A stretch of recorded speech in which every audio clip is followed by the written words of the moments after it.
Home is where connections are made, memories are formed, and ideas are born. And no one knows home better than NFM.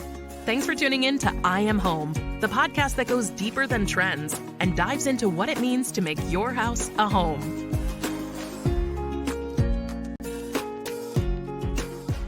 Hello, you're listening to I Am Home, the Home Life Best Life podcast. I'm Tyler Weiskup. I'm operating solo today, but it's going to be a really fun episode because we've got one of our home team athletes. These are partnerships that we've created with college athletes from anything from golf to bowling to more of your classics like football and basketball and so much more. And we've got a really fun home team athlete on that I'm going to introduce to you here in a second. You'll probably see her if you're in the looking at this on the video. But before we get to that, let me tell you why we're even doing this podcast. And that's because NFM is more than just your everything home store. We're in the business of improving lifestyles because your home life should be your best life. You can learn more at nfm.com. And our athlete that I'm so honored and thrilled to have on, Katie Ruge. Hi, Katie. Hello, I'm so happy to be here, and I can't wait to tell you guys about my life as a student athlete. Yeah, I'm so excited to talk to you about it because you are a golfer. You're currently a junior attending the University of Nebraska, Omaha, where I think you're pre-med. Is that right? Yeah, that's correct. Yeah. So, Katie, you clearly have brains and the brawn because your golf resume here is crazy. I just have like a few different things that I pulled from it, and feel free to kind of pad this out because there was so much to go through about how good you are at this game. But you were essentially, I think I have this right. You were the greatest golfer in Millard North High School history. I think that's correct according to the information that I have. You medaled in all but one tournament in 4 years. You're on 3 championship teams. You shot a 65 to win the Woodland Hills tournament, which is crazy. And most recently, you were named Peak Golfer of the Week after winning the MSU Payne Stewart Memorial Tournament. And I think this was your first appearance as a Maverick, right? Yes, yeah. So Yeah. I played golf after I graduated high school from Millard North. I played golf at Kansas University, KU, for 2 years. Right. And it was a great experience. Golf has its highs and lows, and you're just reading the highs. So yeah, I decided after 2 years to transfer to UNO back home. I'm originally from Omaha.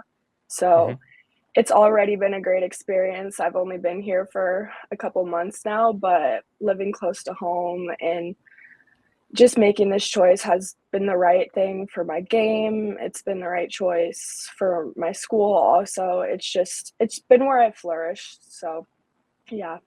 Well, Getting that honor 2 weeks ago for Golfer of the Week was really cool. I debuted in my first tournament in the SMU Invite, and I ended up winning that tournament by 6 strokes.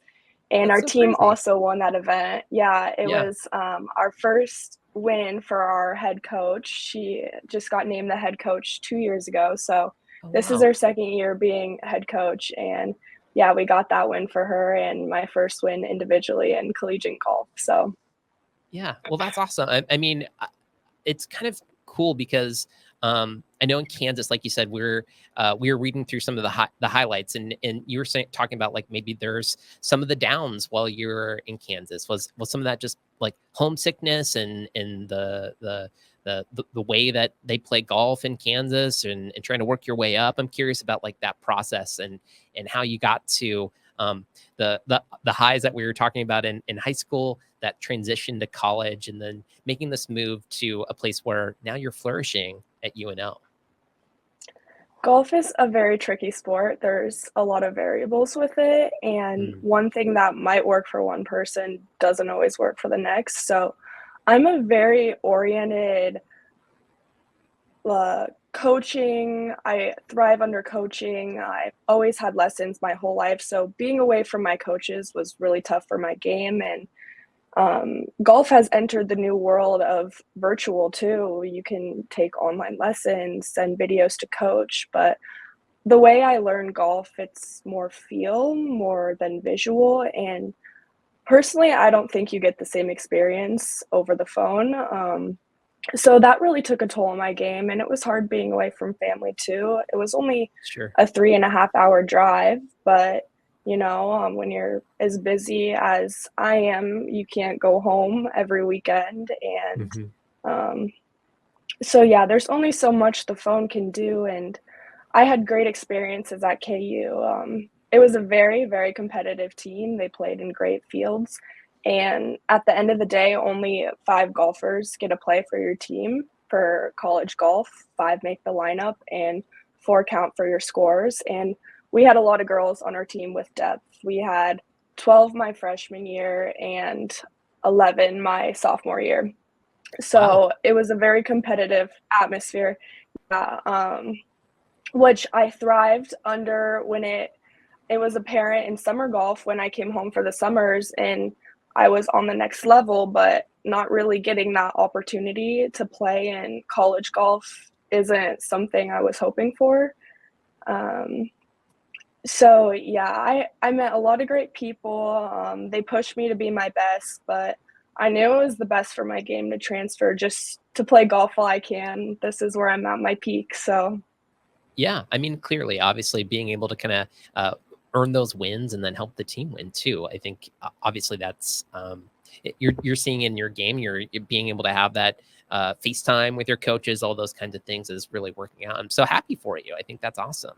thank Uh, you. I, Yeah. I'm curious. I think a lot of people follow golf, like things like the PGA, the LPGA, that kind of thing.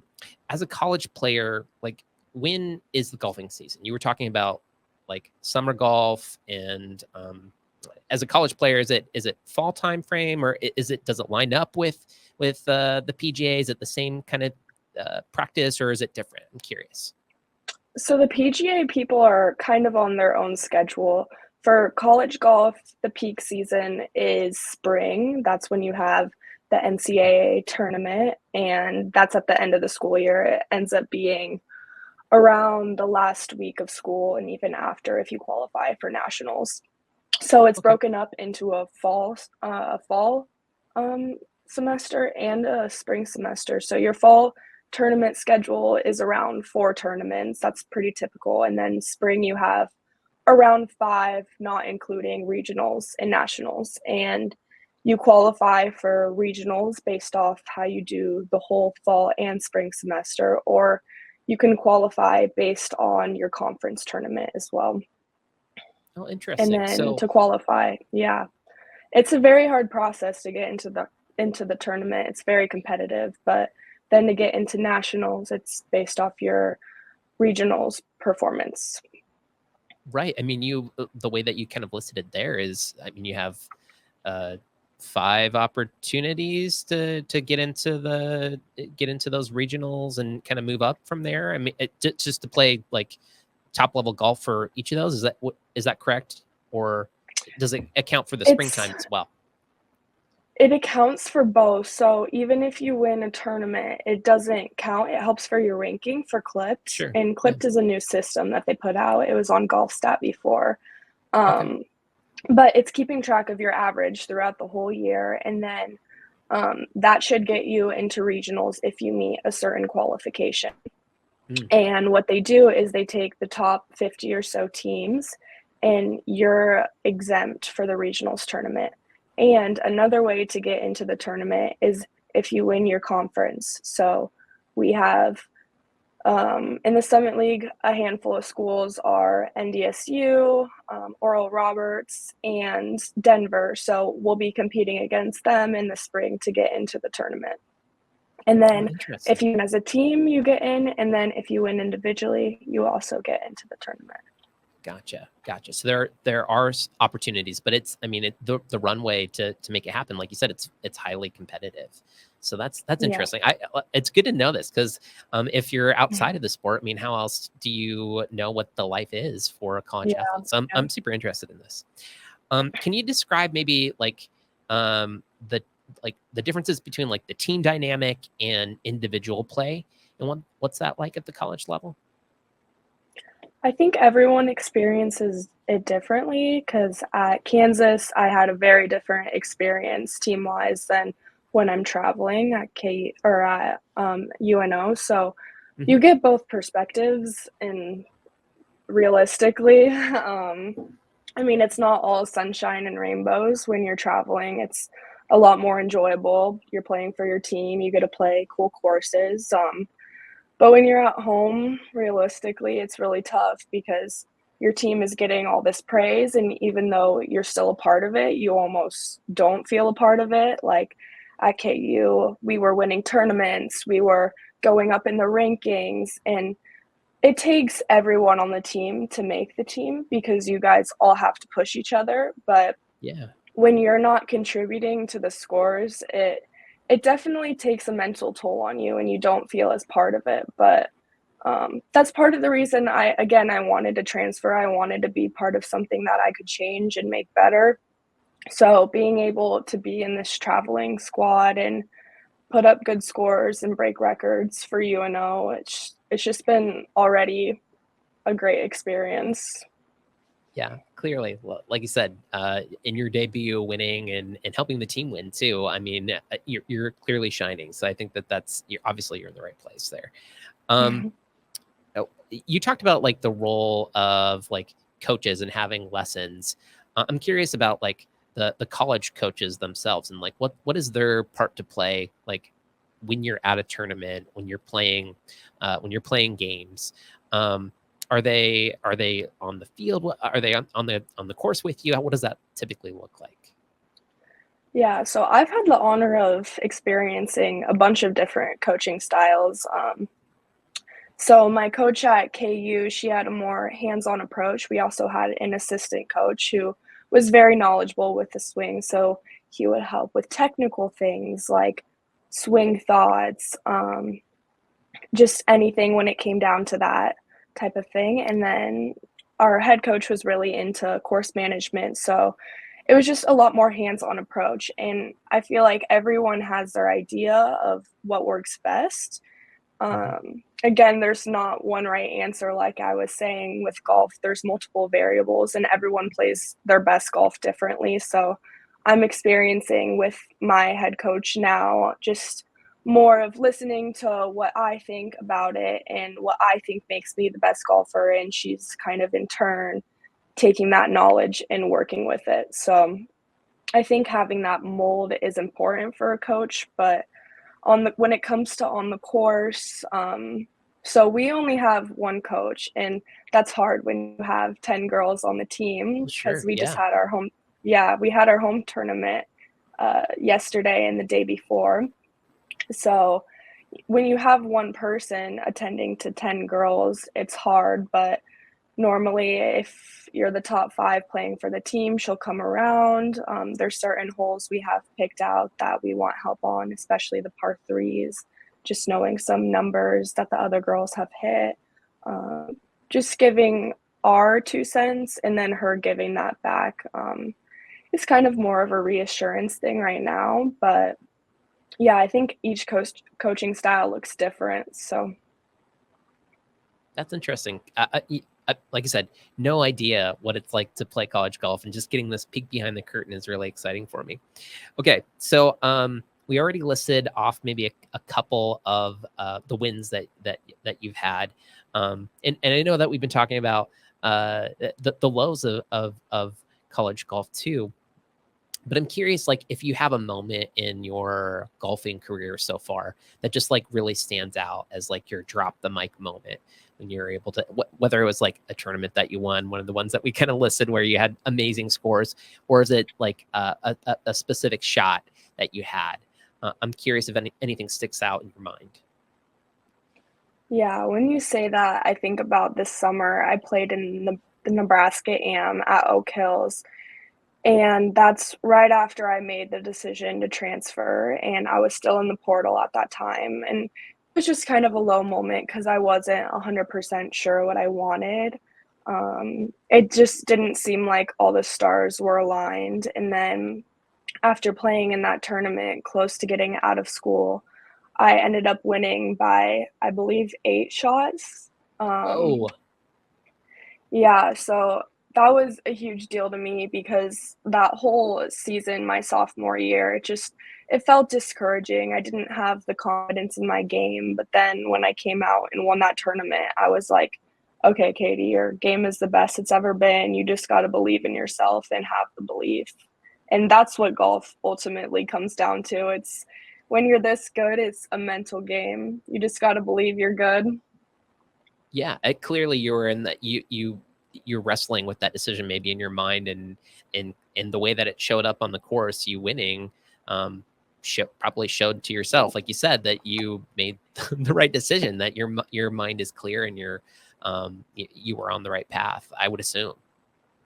Yeah, I don't think anyone has the idea of transferring it until you necessarily need to. Like, I Mhm. know I wanted my first decision to be the right decision, and not that it wasn't the right decision. I stick things out. I want to see things through, and even though it was probably one of the hardest decisions I've had to make in my golf career, it ended up being right. And I think there was a stigma around it kind of a while ago, but transferring has become this normal thing in Yeah. athletics now.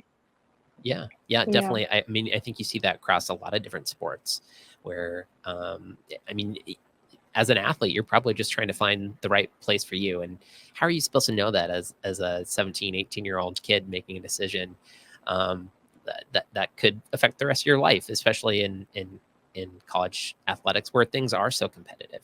So that makes a lot of sense to me. Yeah.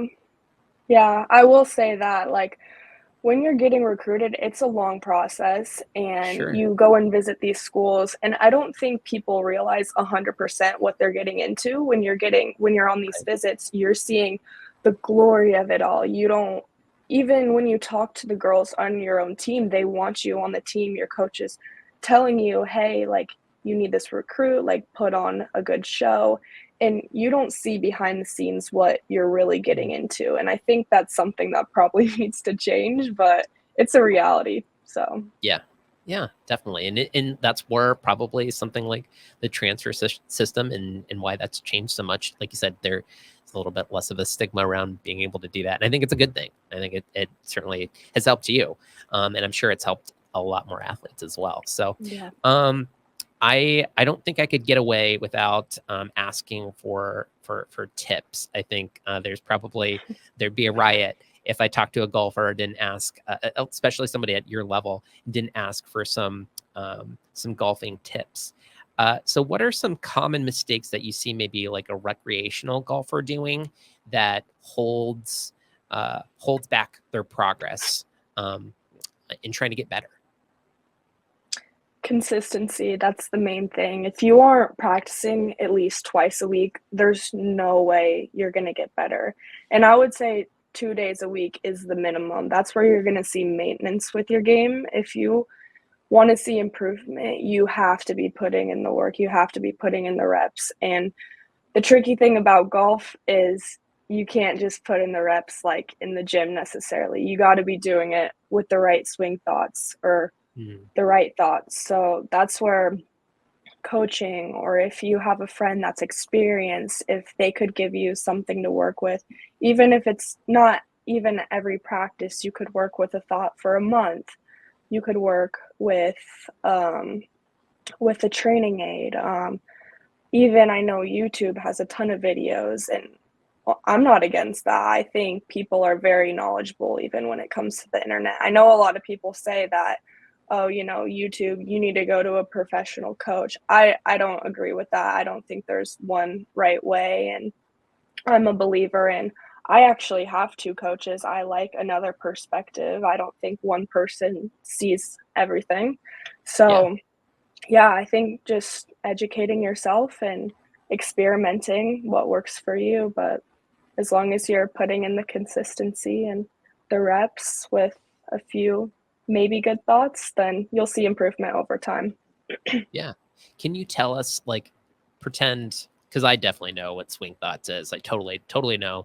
But let's pretend that I don't know what that is. What are swing thoughts? So when I'm on the course, I always have something I'm thinking of in my swing, maybe a trigger, or even if it's just as simple as a setup, I'm not thinking when I'm taking the club back. So right now, my swing thought is getting my chest through my target so I don't decel through the ball, and it just keeps my speed up, and um, it prevents me from pushing the ball. So that's just one trigger I have right now. But I found that when I don't have any swing thoughts or triggers in my swing, that's where I get into bad habits and I fall from kind of my ideal mold in my swing. I have a pretty good idea of what my path and um, impact swing should feel like. So I can visually see when it's off and I can physically feel it too. There's a lot of different swing thoughts. I've probably had a million over my Sure. career, Yeah.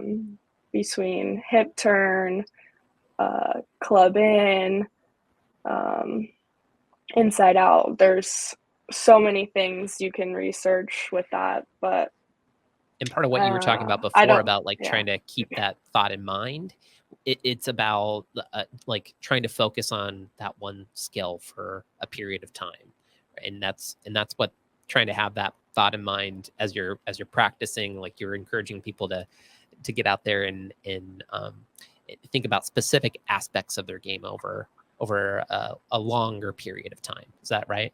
Yeah.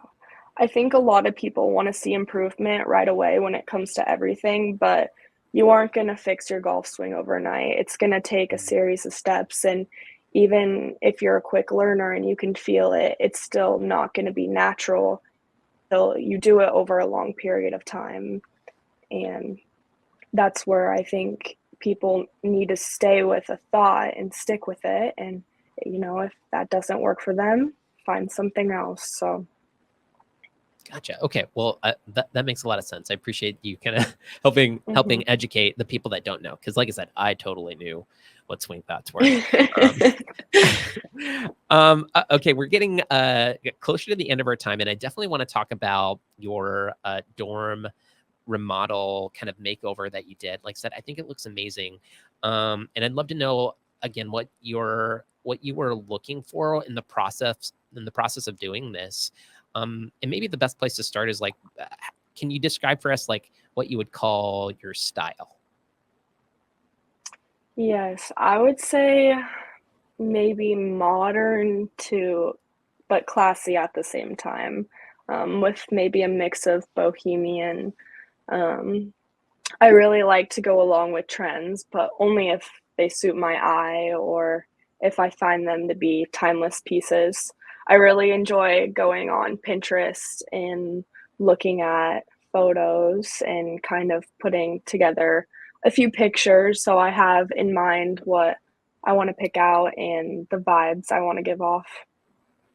Yeah. I mean, it definitely came through in the remodel that you did. And I'm curious, like, did you start with that idea of like, okay, I have a room that I want to do, or was it the style that started it? Was it the rug? Was it like the couch set? Like where was like the spark that started this remodel? Honestly, it came down to this photo I saw on Pinterest, and Okay. they had these beautiful white couches and the ceilings. Obviously, this is a dorm room, so I won't Right. have this, but the ceilings were these beautiful wood pillars, and it just gave off a very light, homey, and modern but cozy vibe. And that's what sparked the interest. And I went to Nebraska Furniture Mart and I saw these couches and they were a very nice price. And I was like, this is exactly what I had envisioned. So, Nice. yeah. One of the Nice. other things that sparked it as well is the couches that the dorm place came with were very uncomfy. And I was like, this is not going to work. So, Yeah. dorm couches are the worst. Let's just be honest. No offense to anyone running dorms. We appreciate the work that you're putting in, but like it's hard to get probably comfy couches at large bulk pricing. So I'm glad that you're able to do that. And I think what sold it for me is not just the couches look stunning, I think, in there, but like all the extra pieces that you surrounded it with. Because in your video, you showed like, okay, I got my rug down, I got the couches in, but then like everything else that set it off. I'm curious, like the accessories and I think you had some lamps in there. You had a mirror. How did that all come together as you were kind of shopping and doing your Pinterest boards and kind of finding everything? Mm-hmm. So we had the couch, the rug, the dresser, and those just brighten the room tremendously. And then once I put those pieces in, I added the curtains, and they're just from Amazon, pretty cheap with the rod, and you can even put command strips on the holders of them to make them stay up, so they're perfect for dorm rooms. And then once I put the curtain up, it just completely changed the room as well. So yeah, I just wanted the bright effect, and I was nervous with the dark carpet that it wouldn't work, but I think the rug, it blended in perfectly. Yeah, it really, really did. Was there a part of it that you think was your favorite to do, something that was unexpected as a part of as a part of this whole process? I just love the couch. I got a Yeah, love seat and then the full-on couch, and the love seat fits perfectly in that window space right there. right. So I think that little corner of the room just really did it for me. Yeah, it looks great. Like I said, and I noticed like obviously you kind of rearranged the room as a part of this too, and it just kind of I thought the flow and Yeah. everything just looked fantastic. So congrats on Yeah. on a successful makeover remodel of your dorm room. Thank you. Yeah. My mom and I had a lot of fun too. That's like her favorite hobby to do. So it was a Cool. bonding experience for us both. Cool. Well, I'd love to maybe end one of the questions that we always like to talk about is connected to like our family homes and growing up. And now you're back in your hometown. You're near your folks. I'm curious, like, what do you remember most about your house growing up? Was what is it like the paint, the colors, the furniture? Sounds like your mom is into this kind of stuff, so I can only imagine what your place looked like. Yeah, I don't know if I have a good answer for this, but we've been in the same house since I was born. So I think just going back home is just always comforting. And my mom loves decorating, but at the same time, we've had the same pieces since I was little too. So there's not anything that sticks out to me necessarily, but Just the whole picture is kind of like in your mind. I Oh, will go ahead. say, I will say my dad, he redid our basement. We had this storage room, and he used it like as his workshop growing up. And Sure. we put in a little net probably around 10 years ago. But during COVID, he wanted to renovate it, just being at home. So now that room is a full golf simulator. So that's Oh, pretty awesome. sweet. Yeah, that's Yeah. awesome. That's awesome. Yeah. I love that. I bet you're over there all the time. Yeah, yeah, that's the great thing about being at home. I have my resources. I can even go home to check my game. My coaches are right here. So, Yeah. Well, thank you so much. This has been really fun. I appreciate getting to know a little bit more about you, about college golf, and your makeover, all those things. I'm curious, any place that you would send folks to follow along in your golfing journey? Anything on the socials that you'd send some future fans to? yeah, I'm most active on my Instagram, Katie Ruge, Kitieruge, and you can find me there. I'll post a bunch of golf content, um, NIL deals with NFM. Um, So yeah, you can check me out there. Also, I'm somewhat active on Twitter, Katie Ruge also. So yeah, Perfect. Well, Katie, again, this has been so fun. I really appreciate it. I want to thank everyone who's listening at home. Encourage you to go to nfm.com to learn more about our company and shop 24/7 for today's top furnishing styles. We'll be back. We'll be back again soon with another episode. But till then, remember, home is what you make it. thank you. Thanks for joining us today for I Am Home with Tyler Weisskopf, Hillary Waltemath, and Becca Sudbeck. No one knows home quite like NFM. So if you'd like more information on home design at NFM, please check out nfm.com and leave us a review on the podcast platform of your choice.